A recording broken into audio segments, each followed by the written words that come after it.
Bismillahirrahmanirrahim. Assalamualaikum warahmatullahi wabarakatuh. Berjumpa kembali di pembelajaran biologi untuk hari ini. Nah, pada hari ini Ibu akan mencoba memaparkan materi mengenai pertumbuhan dan perkembangan mengenai hewan ya. Jadi kalau kemarin kita membahas mengenai tumbuhan, untuk hari ini Ibu akan membahasnya mengenai pertumbuhan dan perkembangan hewan. Oke. Nah, seperti yang kita ketahui kemarin ya dari pertemuan sebelumnya, bahwa yang namanya pertumbuhan itu adalah proses perubahan. Oke, jadi adanya yang berubah. Apa itu? Meliputi pertambahan ukuran tubuh gitu. Jadi baik itu volume, kemudian massa, kemudian tinggi, dan juga panjang. Oke, jadi di sini tuh adanya pertambahan ukuran berarti dia itu bersifat apa? Bersifat kuantitatif. Artinya apa? Artinya bisa kalian hitung. Nah, kemudian ternyata proses pertumbuhan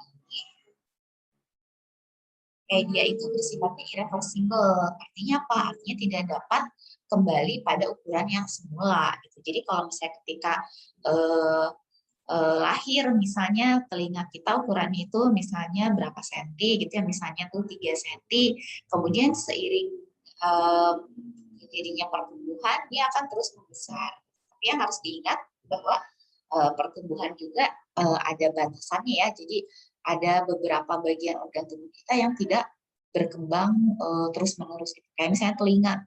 Jadi pada saat udah dewasa ya udah gitu, nggak berkembang menjadi kayak gajah gitu, jadi telinganya gede kayak gitu nggak. Oke. Nah, kemudian yang berikutnya itu adalah perkembangan. Nah, perkembangan di sini terspesialisasinya sel-sel menuju struktur dan fungsi tertentu atau proses dalam mencapai kematangan fungsi organisme. Nah, biasanya kalau misalnya perkembangan ini sebetulnya ditandai dengan prosesnya itu adalah berkembangnya alat-alat reproduksi gitu. Proses makannya alat reproduksi. Kalau pada pria mungkin dia bisa menghasilkan sel sperma, kalau pada wanita itu dia bisa menghasilkan sel telur gitu ya. Kalau pada tumbuhan kan kemarin ditandai dengan adanya apa? Organ bunga gitu ya, dimana kalau pada yang jantannya dia menghasilkan benang sari, kemudian kalau yang betinanya dia punya putik gitu. Oke. Nah, ternyata pertumbuhan dan perkembangan pada hewan ini, dia itu diawali dengan adanya proses fertilisasi. Nah, kalian pasti udah tahu ya, yang namanya fertilisasi itu adalah proses terjadinya pembuahan sel telur dengan sperma.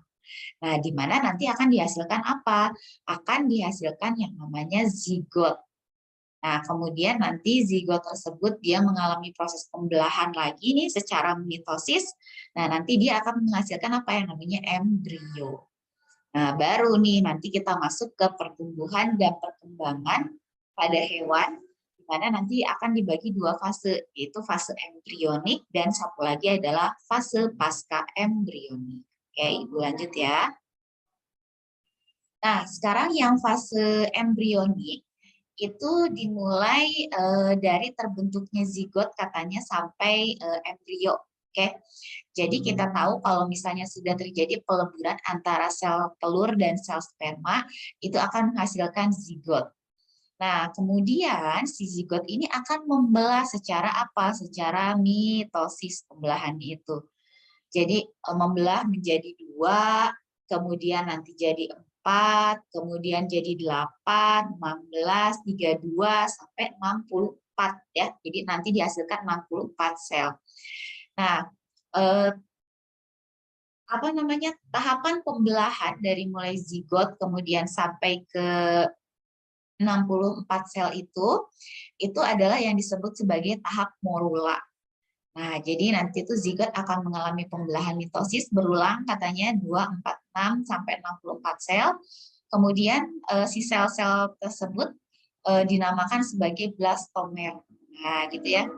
Nah, saat katanya berjumlah 64, si blastomer tadi berkumpul dan membentuk bola sel yang tidak berongga seperti buah arbei katanya. Nah, inilah yang dinamakan sebagai morula. Oke. Jadi morula itu kayak bola yang di dalamnya itu banyak sekali terdiri dari bagian-bagian sel-sel, di mana nggak ada rongganya sama sekali ya, gitu. Itu adalah yang tahapan morula. Nah, berikutnya tahapan fase embrionik yang kedua yaitu yang namanya blastula. Oke. Nah, si sel-sel morula tadi dia itu ternyata akan terus membelah diri, kemudian akan membentuk suatu bola. Nah, baru nih, dia itu membentuk suatu bola sel yang berongga, di mana si rongganya itu dia berisi cairan, gitu ya. Nah, nanti dikenal sebagai tahapan blastula. Nah, rongganya sendiri itu dinamakan apa? Dinamakan blastosol. Sedangkan tahapan pembentukan blastulanya sendiri dinamakan blastulasi. Oke, Ibu coba perbesar ya di sini. Oke. Jadi ini tadi tahapan morula, di mana di sini itu zigot, dia membelah secara mitosis mulai dari 2 sampai 64 sel membentuk yang namanya nanti adalah morula.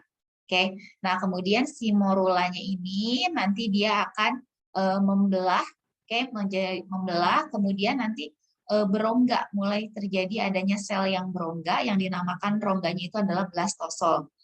Nah, di sini berisi apa? Berisi cairan, gitu ya. Oke. Nah, kemudian setelah tahapan blastula, nanti mulai terjadi yang namanya tahapan gastrula. Nah, tahapan gastrula ini berupa lanjutan dari blastula. Jadi pada tahap ini tuh ditandai dengan pelekukan tubuh yang semakin nyata, atau yang biasanya itu disebutnya sebagai invaginasi. Invaginasi. Jadi pelekukan ke arah dalam. Nah, kemudian nanti lalu timbul lapisan dinding tubuh embrio serta rongga tubuh atau yang disebutnya sebagai gastrosol. Oke, jadi nanti di sini terbentuk yang namanya gastrosol. Nah, kemudian yang berikutnya lagi di sini lubang tempat pelekukan itu katanya kelak akan berkembang. Nah, menjadi anus yang disebut sebagai blastopor. Jadi kalau kita lihat lagi ke gambar, di sini terjadi proses invaginasi ya dari si blastula. Nah, tahapannya namanya gastrulasi. Nah, kemudian nanti si pelekukan ini atau si blastopor ini nanti yang akan berkembang menjadi anus gitu. Nah, kemudian si embrio yang telah terbentuk dan kemudian nanti si embrio tersebut telah terbentuk dan menghasilkan 3 lapisan embrionik, yaitu apa aja? Ada ektoderm, mesoderm, dan endoderm. Oke, kita lihat ke sini. Jadi nanti lapisannya itu ada lapisan endoderm yang bagian dalam, kemudian di sebelah sininya ada mesoderm, lalu yang paling luarnya itu adalah ektoderm. Nah, setelah dari tahapan fase embrionik ini ya, sudah sampai tahapan gastrula, berlanjutlah tahapannya itu kemana?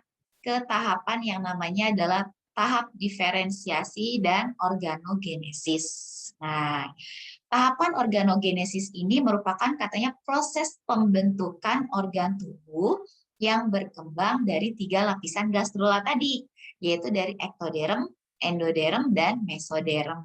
Oke, lapisan ektoderm nih yang pertama. Nah, lapisan ektoderm ini katanya dia merupakan lapisan terluar di mana akan berkembang menjadi apa aja nih? Pertama ada rambut, kemudian kulit, kemudian sistem saraf, dan juga alat indera. Satu lagi juga ada kuku juga ya, kuku kalian juga itu dari lapisan ektoderm. Nah, ini yang harus kalian ingat. Nah, indera berarti meliputi apa? Mata, telinga, kulit, ya, kemudian lidah dan juga hidung gitu ya. Jadi itu adalah lapisan berasalnya dari lapisan ektoderm. Kemudian yang berikutnya adalah lapisan mesoderm. Nah, kalau lapisan mesoderm itu adalah berada pada lapisan tengah yang biasanya berkembang jadi apa aja?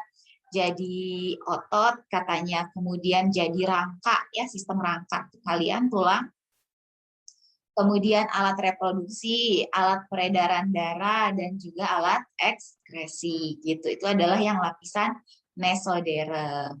Nah, berikutnya lagi adalah lapisan endoderm.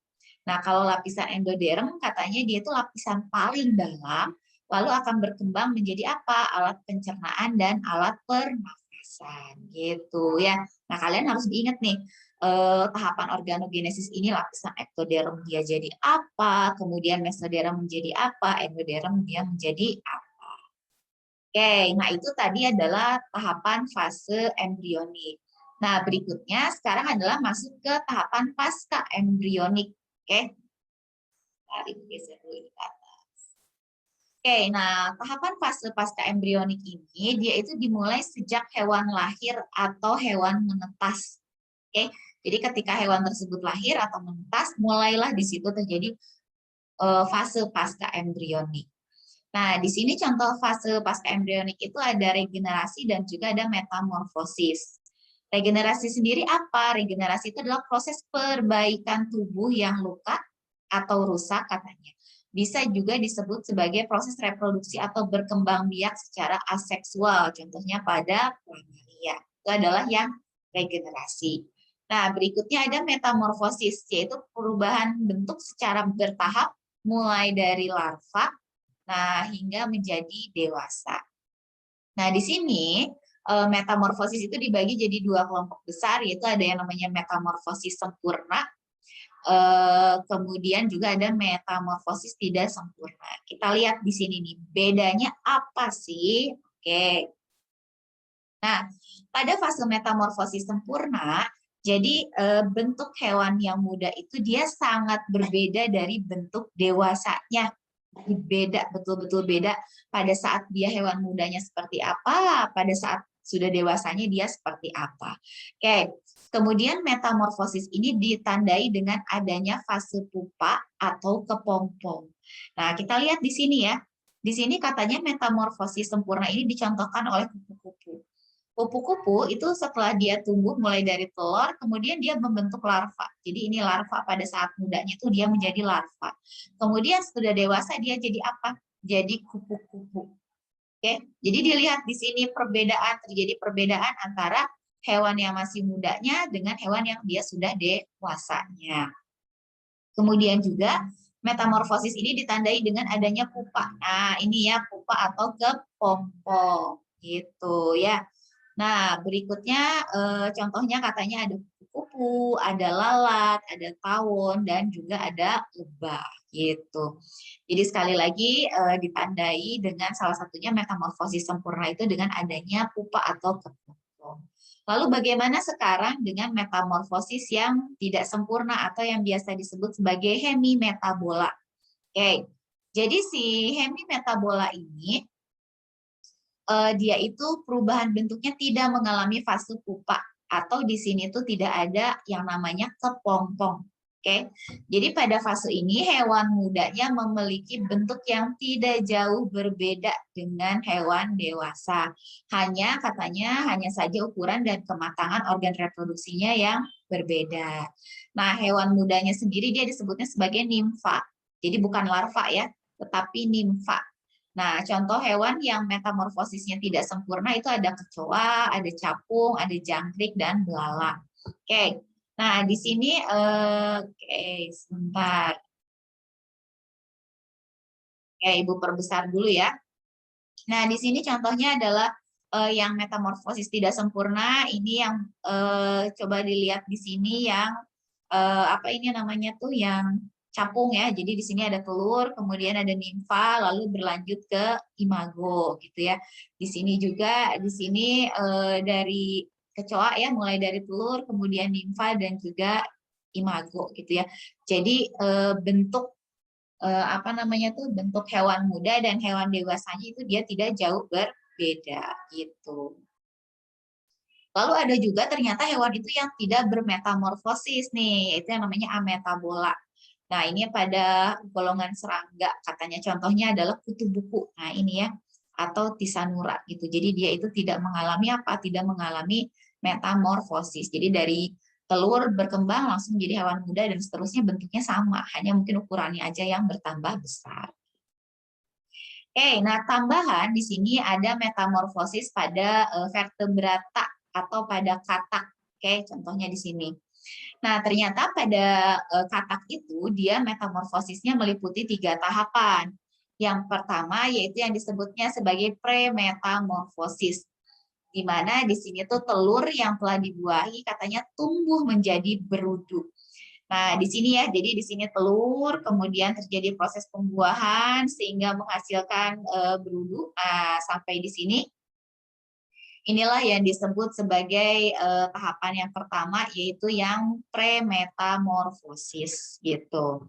Nah, berikutnya tahapan yang kedua yang disebut sebagai prometamorfosis, di mana apa? Di sini tumbuh, katanya tumbuhnya kaki di bagian belakang. Nah, di sini ya, nih di sini juga terjadi tahapan yang kedua. Jadi prometamorfosis, jadi tumbuhnya kaki di bagian belakang. Nah, yang berikutnya, yang terakhir adalah metamorfosis klimaks. Nah, di sini adalah tumbuhnya kaki, katanya pada bagian depan ekor, ya. Di sini pada bagian depan, sorry.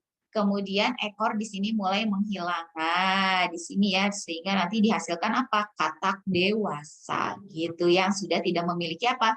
Tidak memiliki lagi ekor. Nah, ini adalah metamorfosis pada katak, gitu ya. Nah, di sini ada sedikit tambahan buat kalian.